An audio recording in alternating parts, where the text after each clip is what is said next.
नमस्कार, स्वागत है आपका जी बिजनेस में। मैं हूं दीपक डोभाल और आप देख रहे हैं आपकी खबर आपका फायदा। दुनिया में एक अलग ही तरह की जंग की शुरुआत हो चुकी है और ये जंग है आर्टिफिशियल इंटेलिजेंस की जंग। पिछले कुछ दिनों से चैट जीपीटी खूब सुर्खियों में रहा। लोग इसे गूगल के लिए खतरा मान रहे थे। ऐसे में गूगल ने भी अपने चैटबॉट बार्ड को मैदान में उतारकर लड़ाई को रोचक बना दिया। लेकिन बार्ड के एक गलत जवाब ने गूगल को 8.5 लाख करोड़ रुपए से ज्यादा की चपत भी लगा दी। लेकिन कैसे? आज हम इसी पर चर्चा करेंगे। हम चैट जीपीटी और बार्ड के बीच चल रहे इस रोमांचक मुकाबले को समझने की कोशिश भी करेंगे। समझेंगे फ्यूचर क्या है इस टेक्नोलॉजी का और क्या कुछ बदल रहा है, और जो छोटे छोटे सवाल इस आर्टिफिशियल इंटेलिजेंस की पूरे इकोसिस्टम से जुड़े हुए हैं वो क्या हैं, कैसी होने वाली है हमारी दुनिया, हमारी जिंदगी कैसे प्रभावित होने वाली है, क्या कुछ बदलने वाला है, और ये जो बार्ड वर्सेस चैट जीपीटी की जंग चल रही है इसमें कौन मारेगा बाजी, और क्या ये जंग सिर्फ इन दोनों के बीच में ही रहेगी या और प्लेयर्स भी आएंगे मैदान में। जानेंगे सब कुछ खास मेहमानों से, लेकिन पहले ये छोटी सी रिपोर्ट।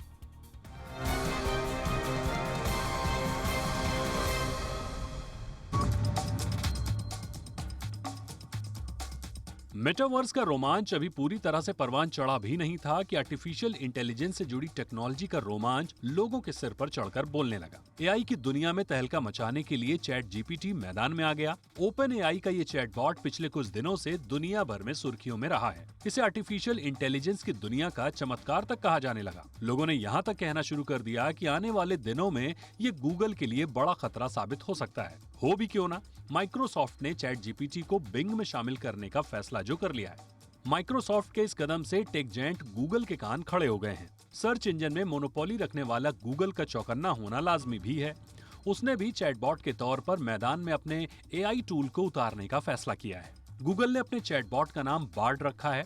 अभी इसे विधिवत लॉन्च नहीं किया गया है, लेकिन एक्सपेरिमेंटल बेसिस पर इसे मैदान में उतार जरूर दिया गया है। फिर क्या, आर्टिफिशियल इंटेलिजेंस की दुनिया में मानो एक नई जंग की शुरुआत हो गई है। हालांकि ये जंग कुछ आगे बढ़ पाती इससे पहले ही बार्ड के एक सवाल के गलत जवाब ने गूगल की साख पर बट्टा लगा दिया। माना जा रहा है कि इसके चलते स्टॉक मार्केट में गूगल के शेयर 9% तक गिर गए। इससे गूगल के निवेशकों को एक ही दिन में 8.5 लाख करोड़ रुपए से अधिक का चूना लग गया, जबकि माइक्रोसॉफ्ट के शेयरों में इस दौरान करीब 3% का उछाल देखने को मिला। यानी आर्टिफिशियल इंटेलिजेंस के मोर्चे पर गूगल को 2 झटके एक साथ लगे। एक तो उसका चैटबॉट लॉन्च होने से पहले ही सही जवाब देने में फेल हो गया, वहीं माइक्रोसॉफ्ट के ओपन एआई के चैट जीपीटी से हाथ मिला लेने से उसे अब एक बेहद मजबूत कंपटीटर मिला है।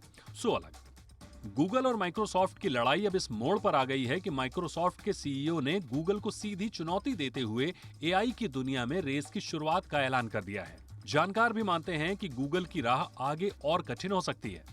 गूगल के चैटबॉट बार्ड दरअसल लैम्डा और उसके अपने कन्वर्सेशनल एआई चैटबॉट पर आधारित है। इसे कंपनी के सीईओ सुंदर पिचाई ने एक्सपेरिमेंटल कन्वर्सेशनल एआई सर्विस कहा है। अभी इसे पूरी तरह से लॉन्च नहीं किया गया है, जबकि चैट जीपीटी लॉन्च हो चुका है। ये एक एआई आधारित चैटबॉट है। ये पहले से मौजूद डाटा के आधार पर सवालों के जवाब देता है। चैट जीपीटी पर आप जो सवाल पूछते हैं उसका ये रियल टाइम में सटीक जवाब देता है। कई बार इसके जवाब भी भ्रामक होते हैं। ये अपने प्री फिक्स्ड कोडिंग के जरिए सवालों का जवाब देता है।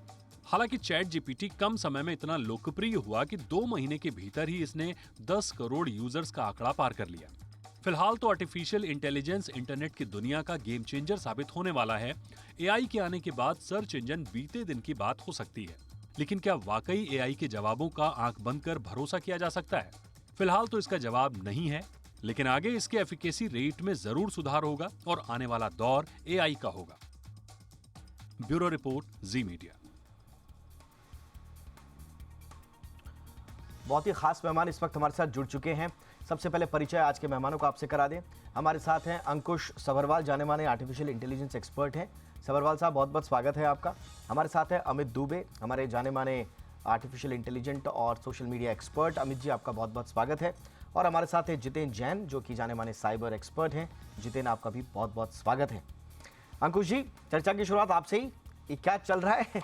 चैट जीपीटी पे हम लोग बात कर ही रहे थे, उस पर हमारी बातें ही खत्म नहीं हो रही थी। अब ये बार्ड आ गया और बार्ड ने भी आनंद फाने में, क्या आपको लग रहा है बार्ड ने जल्दबाजी कर दी उतरने में? इतना बड़ा एम्बैरेसमेंट, आई मीन आपका $100 बिलियन उड़ गए, आपकी जगह जगह जगहसाई भी हो रही है।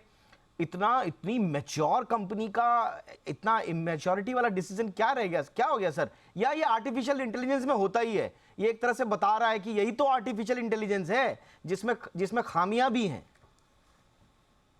हाँ, मुझे लगता है सब कुछ। जैसे आर्टिफिशियल इंटेलिजेंस में एक्यूरेसी 100% तो शायद एक्सपेक्ट नहीं कर सकते, लेकिन अगर वो डेमो था तो मुझे लगता है केयरफुली क्यूरेटेड होना चाहिए था।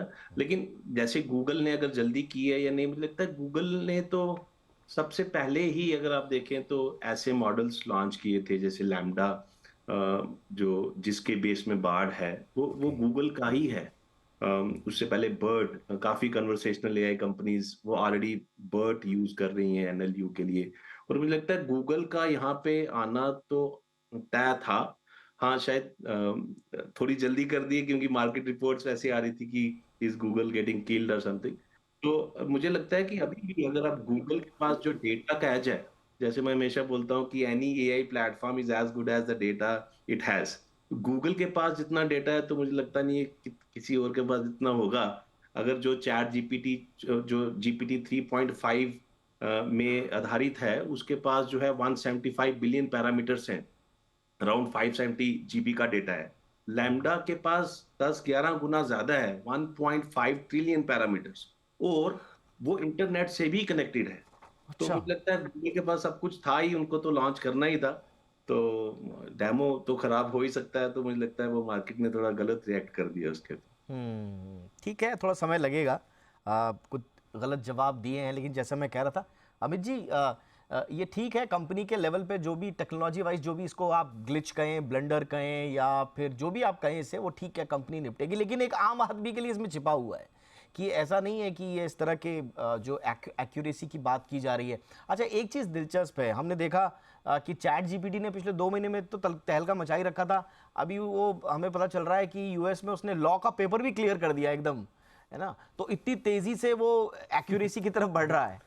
और दूसरी तरफ हम देख रहे हैं कि ये गूगल का जो जो जो बार्ड है, और ये बता रहा है कि 100% एक्यूरेसी किसी मशीन से या मशीन लर्निंग आधारित टेक्नोलॉजी से आप एक्सपेक्ट नहीं कर सकते। बिल्कुल बिल्कुल। देखिए दीपक जी, चैट जीपीटी की जो मार्केटिंग स्ट्रैटेजी थी, मैं उसका हमेशा से कायल था। जब उन्होंने स्टार्ट भी किया, हमने शो किया था, और मैं आपसे बोल रहा था कि ये बहुत तेज़ी से ग्रो करेगा, क्योंकि जिस तरीके से उन्होंने अपने जो यूज़ केसेस एक्सप्लेन किए हैं कि हम ये क्रिएट कर सकते हैं, म्यूज़िक क्रिएट कर सकते हैं या कहानियाँ लिख सकते हैं, ये एक बहुत अच्छा तरीका था एआई को एम्फेटिकली आम आदमी से जोड़ने का। क्योंकि अभी तक हम एआई को आम आदमी से जोड़ ही नहीं पाए थे। लगता था कि ये कोई इंडस्ट्रियल प्रॉब्लम को सॉल्व करने के लिए टेक्नोलॉजी है, बड़ी बड़ी चीज़ें जो हो रही हैं वहाँ पर एआई यूज़ होगा। मैं एआई का कैसे यूज़ करूँगा, ये चीज़ नहीं समझ पा रहे थे, क्योंकि जनरेटिव नहीं था। उससे पहले सिर्फ एनालिटिक था। आपके पास बहुत सारा डेटा है, उसको आप एनालिटिक करके कोई प्रॉब्लम का सोल्यूशन निकाल रहे हो। यहाँ पर जनरेटिव जैसे हुआ तो लोगों ने कनेक्ट बनाना शुरू कर दिया, और उस वजह से एक फर्स्ट मूवर का एडवांटेज मिला चैट जीपीटी को, और बहुत तेज़ी से लोगों ने उसको अडॉप्ट किया। लेकिन अभी भी ये ट्रांजिशन फेस है, ये अभी कोई कमर्शियल यूज़ उसका एकदम से नहीं होगा। अभी ट्रांजिशन फेस है, लोग एक्सपेरिमेंट कर रहे हैं, देख रहे हैं कहाँ कहाँ यूज़ हो सकता है। काफ़ी सारी इंडस्ट्रीज़ भी कूद पड़ी हैं। मैंने देखा है बहुत सारे लोग हैं जो चैट जीपीटी से आधारित सोल्यूशंस बिल्ड करने की कोशिश कर रहे हैं, तो वो मार्केटिंग काम आई है और उनका बिजनेस ग्रो भी कर रहा है। यहाँ पर बार्ड की जो मार्केटिंग थी, मेरे ख्याल से प्रेशर ड्रिवन थी, और जबकि उनके पास सारे पॉजिटिव पॉइंट्स थे। जैसा कि अंकुश ने बोला कि उनके पास एआई का सबसे अच्छा मॉडल था पहले, और एक टूल था एआई ड्रॉ करके, यदि किसी ने यूज़ किया हो, और मैंने बड़ा यूज़ किया उसको। उसमें क्या होता है कि आप कुछ ड्रॉ करने की कोशिश करें, और जैसे ही आप करेंगे वो आपको प्रिडिक्ट करके बताना शुरू कर देगा कि आप क्या ड्रॉ करने वाले हैं। आपने एक सर्कल बनाया, बताएगा आप गाड़ी बनाने वाले हैं, पर जो जो पॉसिबिलिटीज़ होंगी वो सारी बताएगा, और फिर इवेंचुअली आप पूरा बना नहीं पाएंगे, और उससे पहले वो आपको बता देगा कि आप ये ड्रॉ करने वाले थे। तो इस हद तक उन्होंने जो एआई को यूज़ किया था, और बड़ा अच्छे अच्छे सॉल्यूशंस बनाए थे। तो ये एक ग्लिच है, इससे मैं बिल्कुल भी डिसअपॉइंटेड नहीं हूँ, क्योंकि उनके पास बहुत सारे पॉजिटिव एस्पेक्ट्स हैं उसको आगे और स्केल करने के लिए, सक्सेसफुल बनाने के लिए। बट हाँ, एक रेवेन्यू लॉस जरूर हुआ, एकदम से 9% का जो उनको डिटरेंट आया है उसको रिकवर करने में थोड़ा वक्त लगेगा, और ये एक बुरी खबर है इन्वेस्टर्स के लिए। एब्सोल्युटली। अब ये भी दिखाता है कि इन्वेस्टर कितने उतावले हैं कि मतलब आप देखिए, अगर एक हल्का सा ग्लिच आया है और $100 बिलियन आपके उड़ जाते हैं, मार्केट कैप आपका उड़ जाता है, तो इसका मतलब है कि कितना ज़्यादा रिलेट कर रहे हैं आपसे। मतलब ये सीरियसनेस बताता है कि आप ठीक है, टेक्नोलॉजी पे आप इनोवेशन कर रहे हैं, सब कुछ कर रहे हैं, लेकिन एक आम आदमी, आपको एक आम इन्वेस्टर देख रहा है, लगातार देख रहा है कि आप क्या कर रहे हैं, तो ये एक्सपेक्टेशंस को भी बढ़ाता है। तो शायद कंपनी से, टेक्नोलॉजी से एक्सपेक्टेशंस तो हैं ही, लेकिन जो उसका रिफ्लेक्शन जो ये मार्केट कैप पर दिखा है, ये थोड़ा सा सबके लिए सबक भी होगा। क्यों इतना दांव लगा रहे हैं जितेंद्र जी? क्या है ये, मतलब क्यों? क्या ये फ्यूचर है? क्या ये इंसानों को, पहले तो कहा जाता है कि पहले तो पढ़ना छोड़ा लोगों ने, खास तौर से जो पेरेंट्स हैं वो इसका रेफरेंस लेके आते हैं कि जी जब से ये इंटरनेट आया तब से तो पढ़ना छोड़ ही दिया, किताबें तो छोड़ ही दी, अब सब कुछ गूगल पे पढ़ रहे हैं। अब ये चैट जीपीटी आ गया, अब तो लिखना भी छोड़ देंगे जी, ये तो बस इसको तो एक वॉइस कमांड दे दो, ये सारी चीज़ें बता देगा, बच्चा प्रिंट आउट लेके सबमिट कर देगा, तो पढ़ना लिखना छोड़ देंगे। तो क्यों भाग रही है दुनिया इनके पीछे? क्या है इसमें ऐसा? नहीं, ये मैं महीने 2 महीने पहले से ट्वीट कर रहा हूँ। देखिए, जो आर्टिफिशियल इंटेलिजेंस है, तो उसका जो सबसे बड़ा प्रभाव जो एक आबादी के ऊपर होगा, वो हमारे सोचने, समझने और सीखने की क्षमता पे होगा। तो आप देखिए, 2 पीढ़ियां आज ऐसी हो गई हैं पिछले 20 साल के अंदर जिनको सही स्पेलिंग नहीं आती। हमें और आपको स्पेलिंग स्कूल में 6ठी-7वीं क्लास तक सिखाई जाती थी, आज वो ऑटो करेक्ट के उसमें चलते हैं और सही स्पेलिंग नहीं लिख पाते। वो डिपेंडेंट है कि ऑटो करेक्ट होगा। पिछले 2 साल से ज्यादातर जो लोग ईमेल ड्राफ्ट कर रहे हैं, वो जो ऑटो कंपोज गूगल का फीचर है, ऑटो कंप्लीट सेंटेंसेस, उस पर ड्राफ्ट कर रहे हैं। तो एक अच्छा मेल लिखने की, अच्छा पत्र लिखने की कला भी हम भूलते जा रहे हैं। और अब जब आर्टिफिशियल इंटेलिजेंस आपके लिए होमवर्क करेगा, पोयम लिखेगा, एसे लिखेगा, तो जो एक सोचने और समझने और सीखने की क्षमता है, गिर कर सीखने की, गलतियां कर कर सीखने की, वो प्रभावित होगी। अब आप सीधा सीधा जो चीज आप 2 घंटे सीखने के बाद उसको करते थे, अब आप सीधा 2 मिनट में जवाब लेके चले जाएंगे। तो जो इनोवेशन आपका क्वेश्चन है माइंड के अंदर, वो बुरी तरह प्रभावित होगा। मैं नहीं कह रहा हूं हार्म कर रहा है, पर वो प्रभावित होगा। इसलिए बच्चों को तो इस टेक्नोलॉजी से बहुत दूर रखना चाहिए। मगर असली खेल ये नहीं है। देखिए, गूगल को ये जल्दी इसलिए आना पड़ा कि ये गूगल के हेडक्वार्टर्स पे कोड रेड डिक्लेयर हो गया। कंपनी के, और कोड रेड होता है कंपनी के लिए सर्वाइवल के लिए खतरा। गूगल का जो वजूद है वो सर्च इंजन पे टिका है। ये ईमेल और मीटिंग ये सब बाद में आए। जो 80% मार्केट का रेवेन्यू जनरेटिव मॉडल है वो सर्च इंजन के ऊपर है। अगर उसी को, वो अभी आप सर्च करते हैं कि हमें जी न्यूज के अच्छे 10 एंकर बताइए, उनकी क्वालिटी बताइए, तो मात्र आपको 10 वेबसाइट के लिंक देता है। चैट जीपीटी आपको नाम भी बताएगा, उनकी क्वालिटीज भी बताएगा। तो जब कॉम्प्रिहेंशन होगा, और वो मैथ्स का प्रॉब्लम दीजिए, वो सॉल्व करने के तरीके और समझाएगा भी। तो गूगल को लगा कि अगर माइक्रोसॉफ्ट जैसी सबसे बड़ी कंपनी उसमें पैसा डालकर अपने यहाँ पे करेगी, तो सीधा सीधा हो सकता है महीने 2 महीने या 7 भर के अंदर गूगल का वजूद खत्म हो जाए सर्च इंजन से। और ये हम नहीं कह रहे हैं, ये उनके को फाउंडर ने कहा कि शायद हम 1 साल दूर खड़े हैं सबसे बड़े डिस्ट्रप्शन से, तो हमें तैयार रहना है। इसलिए गूगल को आनंद फानंद में करना पड़ा। मगर इसके पीछे एक और सत्य है, जो लैम्डा है, जिसके ऊपर ये पार्ट जो निकाला गया। लैम्डा में जो एक इंजीनियर काम कर रहे थे, उन्होंने आज से 6 महीने पहले कहा था कि गूगल का जो लैम्डा एआई है, इट हैज बिकम सेंटिनेंट।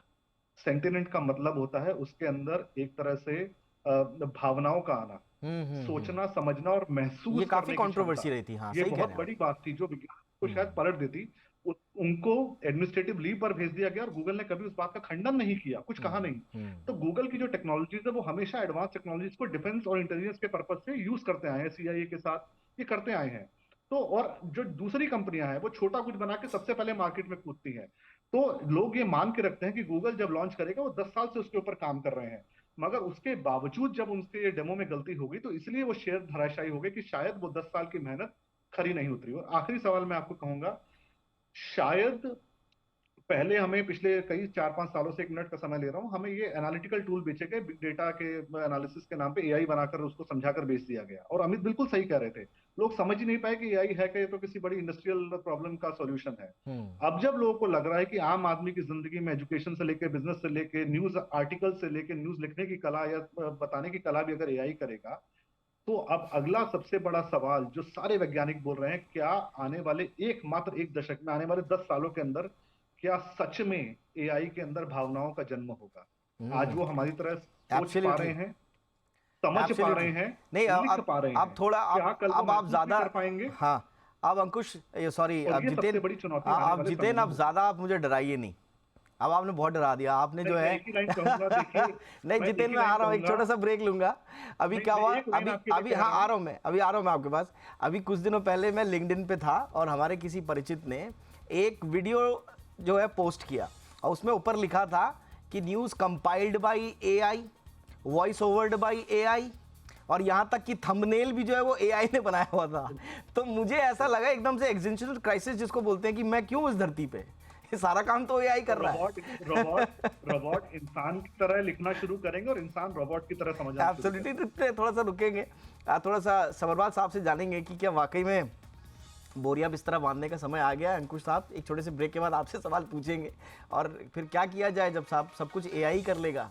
या ऐसा तो नहीं है कि जैसा 80 के दशक में जब कंप्यूटर्स आए थे तो उस समय कहा गया था कंप्यूटर आएगा, सबकी नौकरियां ले लेगा, सब कुछ ख़त्म कर देगा, रोबोट्स आएंगे, सब कुछ मानव को रिप्लेस कर देंगे। लेकिन हुआ ये कि हम सबकी एक को एग्जिस्टेंस सामने आई, एक को एग्जिस्टेंस वाला इकोसिस्टम सामने आया जहाँ पर एक दूसरे को हम कॉम्प्लीमेंट कर रहे हैं। तो क्या ऐसा होने वाला है या कंप्लीटली एक क्राइसिस का मोड है? इस पर भी करेंगे चर्चा एक छोटे से ब्रेक के बाद।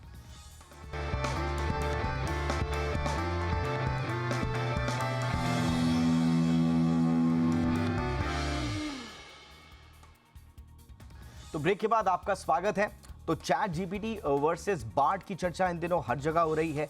एक छोटा सा ग्लिच ज़रूर हुआ है, लेकिन जिस तरह से मार्केट कैप पर उसका असर पड़ा है गूगल के, लोगों को ये थोड़ा सा समझ में आ रहा है कि this is going to be a very serious thing. और सीरियसली तो गूगल ने इसे लिया ही है, आनन फानन में इसे लॉन्च कर दिया, क्योंकि कहा जा रहा था कि कहीं ये पूरी तरह से धकेल न दे पूरे के पूरे गूगल की इस जर्नी को। तो अंकुश जी, आप कुछ प्रकाश डालें। थोड़ा सा घबराहट सी हो गई है पहले वाले जो सेगमेंट में जो हमने चर्चा की है और थोड़ा सा साइड रखते हैं बार्ड वर्सेस चैट जीपीटी को और इस पर आते हैं कि ये एआई जो है ये कहाँ तक लेके जा रहा है हम सबको। ये क्या रिप्लेस कर देगा? या मैं एक बहुत अच्छा आर्टिकल भी पढ़ रहा था, शायद वो रिलेट हो पाए नहीं हो पाए। उसमें कहा जा रहा था कि शायद एआई ह्यूमन इंटेलिजेंस को और बढ़ाएगा, उसे ऑगमेंट करेगा, ना कि उसे रिप्लेस करेगा। तो आपका इस पर क्या टेक है? बिल्कुल, आई थिंक आपने बिल्कुल ठीक बोला। आई थिंक मुझे लगता है हम पहले भी जब हमने चैट जीपीटी में शो किया था तो उसमें शायद मैं यही बोल रहा था कि जब जो ह्यूमन माइंड है वो क्रिएटिव है, इमेजिनेशंस यूज करता है और नई चीज बना सकता है, राइट। चैट जीपीटी भी इंसानों ने बनाया या लैम्डा या बार्ड भी किसी ने बनाया। तो अगर हमने कोई नई चीज बनानी है और इसके लिए बड़ा इंपॉर्टेंट है कि मुझे देखना कि पुराना अभी तक क्या बना हुआ है, राइट। उसके पुराने रिसर्च पेपर क्या है, पुरानी हिस्ट्री क्या है, किसी ने कुछ एक्सपेरिमेंट किए हुए हैं या फेल हुए हैं या पास हुए हैं, तो वो आर्ग्यूमेंट करेगा मेरी रिसर्च को, मेरी इन्वेंशन को। मुझे एग्जिस्टिंग इंफॉर्मेशन जल्दी मिल जाएगी, राइट। तो हाँ, जॉब्स में शायद थोड़ा फर्क पड़ेगा, जो मुझे लगता है जहाँ पे क्रिएटिविटी कम यूज हो रही है और इंटेलेक्ट कम यूज हो रहा है। लेकिन अगर मैं आपकी मीडिया का भी देखें तो जैसे आपने न्यूज बोल दी, अब न्यूज तो शायद गूगल भी बता देगा, राइट। तो हम आपका शो क्यों देखते हैं, राइट। हम देखते हैं, हम रोबोट नहीं है, right. We need real people, है ना। Absolutely. तो हम रोज रोबोट से बात नहीं कर सकते, हमें रियल पीपल चाहिए। तो चाहे भी जो मीडियोकर जॉब है वो चाहे अगर एआई दे भी देगा, मैं अगर ह्यूमन हूं, मैं सोशल बीइंग हूं, मुझे लगता है मैं नहीं मानूंगा जब तक मैं एक्चुअल रियल पर्सन से बात ना करूं। तो मुझे लगता है इसका मतलब ये भी है अंकुश साहब कि आर्टिफिशियल इंटेलिजेंस तो पूरा का पूरा डेटा ड्रिवन है। जो डेटा ह्यूमन देंगे उसी डेटा पे एआई रिफ्लेक्ट करेगा, उसका अपना कोई इमोशनल इंटेलिजेंस नहीं है। लेकिन इंसान के पास क्योंकि वो इमोशनल इंटेलिजेंस है, तो शायद ऑथेंटिक जो इंफॉर्मेशन होगी वो एक इंसान से ही आएगी अल्टीमेटली। शायद यही फिलॉसफी आगे भी बढ़ेगी अंकुश। बिल्कुल बिल्कुल, मतलब कि हर चीज ब्लैक एंड व्हाइट तो नहीं है, राइट। तो जो इंसान है, सो हम जो सबकॉन्शियस माइंड बोलते हैं, राइट, वो क्या है, हमारा ही माइंड है, but it's not black and white. हमारे पास जो ऐसी इंफॉर्मेशन है जो ऑलरेडी स्टोर्ड है, हम कई बार उसको लॉजिकली नहीं बता पाएंगे कि ये मेरा मन क्यों कर रहा है मन करने का। Absolutely. लेकिन जिस चीज का मन कर रहा है वो एक्चुअल में वो राइट डिसीजन होता है, राइट, क्योंकि वो 0 और 1 बाइनरी और एक्चुअल लॉजिकली नहीं आया। नहीं, तो बिल्कुल। मतलब न्यूरल नेटवर्क नहीं, वो आपने जो सबकॉन्शियस की बात करी ना, मेरे को अचानक से अब वो 4 बिलियन ईयर्स का हमारी पृथ्वी है पुरानी, 14 बिलियन के पूरा ब्रह्मांड है हमारा, और हमने इस सबकॉन्शियस और कॉन्शियस को इवॉल्व करने में देखिए कितना हमारे फिलॉसफी लगी है, हमारा दर्शन लगा है, हमारे वेद से लेकर जो हमारे स्कूल ऑफ थॉट्स हैं, सिर्फ इंडियन स्कूल ऑफ थॉट्स नहीं है, वेस्टर्न स्कूल ऑफ थॉट्स हैं, सारे के सारे तब जाके वो समझ पाए कि, और अभी तक भी नहीं समझ पाए, इनफैक्ट अभी भी इस पे चर्चा हो रही है, कॉन्शियस क्या है, सब कॉन्शियस क्या है, क्या तत्व, जड़, चेतन, सारी चीज़ें अभी सब इवॉल्विंग स्टेज में ही कहा जा रहा है। ऐसे में एकदम से आके कोई इसको मशीन रिप्लेस कर देगी, ऐसा होना बड़ा मुश्किल है। लेकिन एक हमारी शिकायत है अमित भाई, ये सब कुछ इनोवेशन हो रहे हैं, हमारा जो इंडियन टैलेंट है वो जा के सारी कंपनीज के लिए इन इनोवेशंस पे बहुत इंपॉर्टेंट पार्टिसिपेशन दे रहा है, बट हमारे यहाँ क्यों नहीं हो पा रहा? देख रहे हैं हम, सब कुछ आ रहा है यूएस से ही आ रहा है, हम कहाँ लैग कर रहे हैं? हमारा टैलेंट ही वहां चला गया है, या हम कहाँ लैग कर रहे हैं अमित जी? देखिए, सबसे पहले तो ये जो इनोवेशन हो रहे हैं, ये 2 साल या 3 साल पुरानी रिसर्च नहीं है, ये 10-15 साल से इसमें इन्वेस्टमेंट लगातार होता रहा है, और मीडिया जो बीच बीच में प्रोडक्ट्स भी आते रहे हैं, उसके बाद हम इस लेवल पे पहुंचते हैं। इंडिया में जो रिसर्च का अभी या इनोवेशन का जो माइंडसेट बना है, अभी लेटली बना है, इससे पहले शायद इनोवेशन को लेकर उतना कॉन्शियसनेस थी भी नहीं। तो मैं ये तो नहीं कम्पीट कर सकते अभी हम कि हम यूएस या बाकी कंट्रीज़ के बराबर इनोवेशन का हमारे पास फंड भी नहीं होगा, इतना हम लोग रिस्क भी नहीं लेते हैं, और हम लोग ज़्यादा कोशिश करते हैं कि प्रोडक्ट और सर्विसेज से ज़्यादा पैसा कमाएं। इनोवेशंस का रिटर्न बहुत लेट आता है, तो ये एक कारण है। दूसरा, जो बाकी चीज़ें हुई उसमें मेरा एक टेक है जी, जितने ने बड़ी अच्छी बात की कि एजुकेशन सिस्टम बदलेगा, और जिस तरीके से हम सीखते थे, तो मेरे ख्याल से इसमें पॉजिटिव चेंज भी होंगे, क्योंकि ओशो ने एक बात कही थी कि हमारा जो एजुकेशन सिस्टम है वो मेमोरी का टेस्ट लेता है, और जो कंप्यूटर है वो हमेशा इंसान से बेटर मेमोरी दिखाएगा, या जो उसके रिस्पॉन्सेज होंगे अच्छे होंगे। तो क्या हमारे एजुकेशन सिस्टम में कोई फ्लॉ था? क्या हम इसको डिफरेंट तरीके से हम एजुकेट करना चाहिए? ये अभी एक मेरे ख्याल से सवाल खड़ा होगा आफ्टर ऑल दी सॉल्यूशंस कि ये राइट टाइम है हम अपना एजुकेशन सिस्टम बदलें, लोगों को टेस्ट करने का तरीका बदलें। ऐसा ना हो कि हम कंप्यूटर खड़े कर रहे हैं और कंप्यूटर से कम्पीट करें। ये चीज एक बहुत सीरियस एजुकेशन सिस्टम के लिए खड़ी होगी। दूसरा, जो एआई को लेकर हम सोच रहे हैं कि नहीं ये नहीं कर पाएगा, वो नहीं कर पाएगा, हमें भी हम बड़ा आंखें बंद करके सुपर वो सोचने की कोशिश कर रहे हैं, मेरे ख्याल से वो उस हद तक भी जाएगा। जो अभी ये जो न्यूरो साइंस इनेबल्ड एआई की बात हो रही है कि जैसे हमारा ब्रेन एआई को यूज करता है या इंटेलिजेंस को यूज करता है, बिल्कुल वैसा ही एआई बनाया जाए। तो एक नई रिसर्च उसमें भी चल रही है। फिर क्वांटम एआई की बात हो रही है, तो जब क्वांटम भी होगा और एआई भी होगा तो जो पॉसिबिलिटीज है वो बहुत ज्यादा खुल जाएंगी। तो जो मूर्स लॉ कहता है कि हमें जो स्टार्टिंग के चेंज है वो नहीं दिखते, हमें लगता है 10 साल लग गए या आप बोले 4 बिलियन ईयर्स लग गए इतने, पर जो अगला चेंज होता है वो 1 साल में दिख जाता है। तो वो मूर्स लॉ की वजह से जो हम यहाँ तक पहुंच गए हैं, और अगले जो चेंज होंगे बहुत फास्ट होंगे। अगले 5 साल में आप देखोगे कि हम शायद जितने जिस बात से डराया कि हमारे जो इमोशंस हैं या सेंटिमेंट्स हैं वो भी शायद रिफ्लेक्ट हो जाए एआई में, और वो एब्सोल्युटली।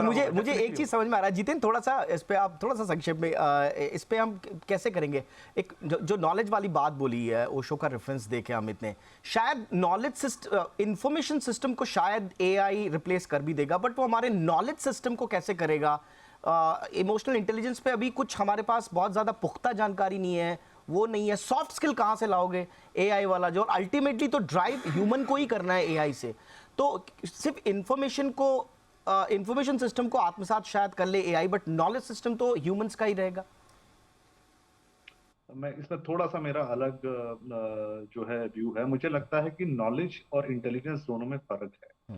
नॉलेज जो है वो हिस्टोरिकल फैक्ट्स का होता है, जो इंटेलिजेंस और विजडम है वो उस नॉलेज के आधार पर निर्णय लेने की क्षमता होती है, सोचने की क्षमता होती है। तो चैट जीपीटी जो है, मुझे लगता है कि जो sum of all knowledge of humans है, या जो नई एआई है वो बन जाएगा। मगर जो निर्णय लेने की क्षमता है, सही या गलत, जो सोचने की क्षमता है, वो शायद आने में अभी समय है। मगर मानव जाति के पिछले 25-20 हजार साल का इतिहास देखिए, मात्र पिछले 100 सालों के अंदर, 120 सालों के अंदर, जो हमारे सेंसर्स हैं बॉडी के अंदर, पहले माइक, फोन, टेलीफोन आया, तो जो हमारी बोलने की कला है या सेंसर, वो एक माइक के रूप में आ गया। उसके बाद आंखें, जो देखने का सेंसर है वो कैमरे के रूप में आ गया, टेलीविजन वगैरह, I has been replaced by camera. दूसरी बात, जो महसूस करने की क्षमता है वो भी एक हद तक, आज बारिश होती है तो रेन के सेंसर है, आग लगती है तो फायर का सेंसर है। मगर जो टेस्ट बड्स हैं, जो सूंघने की, स्मेल की जो क्षमता है, वो सेंसर्स अभी डेवलप नहीं हो पाए, मगर वो भी समय के साथ आएंगे। हम जिस तेजी से आगे बढ़ रहे हैं 100 साल के अंदर, वो आएंगे। दूसरा, आज आप हार्ट ट्रांसप्लांट कर पा रहे हैं, आप जहां तक सारे ऑर्गन, लिवर ट्रांसप्लांट कर पा रहे हैं, आई ट्रांसप्लांट कर पा रहे हैं, everything you have been able to transplant और क्रिएट कृत्रिम ऑर्गन जिसे कहा जाता है। मगर जो ब्रेन ट्रांसप्लांट है, जो न्यूरालिंक काम करे, जो एलन मस्क जिसकी बात कर रहे हैं, शायद आज हम उससे 20 साल 25 साल दूर खड़े हैं, पर एक समय आएगा जब आप एक जाते हुए व्यक्ति की, जैसे आप आज आके हिफाजत करके किसी और को देते हैं, आप उसके ऑर्गन्स, हार्ट, लंग्स वगैरह, लिवर किसी को देते हैं, एक समय आएगा शायद आप ब्रेन भी डोनेट करके ट्रांसप्लांट कर सकें। वो जो समय होगा, वो जो उस समय इनोवेशन होगा, हमारी समझ होगी, that will bring make us understand emotions. शायद एक तरह का एक आर्टिफिशियल इमोशन तब एक जनरेट हो जाए, लेकिन तभी भी मगर मुझे नहीं लगता। नहीं, बहुत अच्छे पॉइंट आपने रखे जितेंद्र, आपने बहुत इंपॉर्टेंट पॉइंट रखे, 10 साल दूर खड़े। बिल्कुल इंपॉर्टेंट पॉइंट रखे। लेकिन मैं अभी भी, आपने इंद्रियों का जिक्र किया, तो 5 इंद्रियां हैं हम लोगों की, जो इंडियन जो सिस्टम है हमारा, नॉलेज सिस्टम, आंख, नाक, कान, जिह्वा और जो हमारी त्वचा है, टच, और एक जो आंतरिक जो हमारा इंद्रिय होती है यानी कि मन। तो इन 6 में से मैं देख रहा हूं, आंख आपने बोला ठीक है एआई कर लेगा, कान भी कर लेगा, सुन भी लेगा, वो सुन ही रहा है, एआई कर लेगा, लेकिन सूंघ नहीं पाएगा, टेस्ट नहीं कर पाएगा, टच वाली फीलिंग नहीं देगा और आंतरिक नहीं देगा। तो अभी हम आगे हैं, वो भी शायद कर ले, मगर आत्मा का सृजन कहां से होगा? The consciousness, the life. अभी हम आगे हैं, फिर भी आगे हैं फिर भी आगे हैं। तो चलिए, बहरहाल बहुत अच्छी है चर्चा रही, और थोड़ा सा डीप भी गए हमने, डीप डिगिंग भी करी थोड़ा सा, लेकिन यही मजा है, जो नई टेक्नोलॉजी है उसको कैसे इंसान के लिए कोई चैलेंज बता रहा है, तो कोई से बताता है कि नहीं, ये इंसानियत को कॉम्प्लीमेंट करेगी, हमें असिस्ट करेगी, और अल्टीमेटली ये ह्यूमन असिस्टेड, क्योंकि पूरा का पूरा इकोसिस्टम होगा, तो इसमें अपर हैंड हमेशा ह्यूमंस का ही रहेगा। लेकिन देखते हैं, चैलेंजेस आएंगे, आगे भी इस तरह की चर्चाएं होती रहेंगी। फिलहाल थैंक यू सो मच अंकुश जी, आपने वक्त निकाला। अमित भाई बहुत बहुत शुक्रिया आपका, जितेंद्र आपका भी बहुत बहुत शुक्रिया। आपकी खबर आपका फायदा में इतना ही, इजाजत दीजिए, नमस्कार।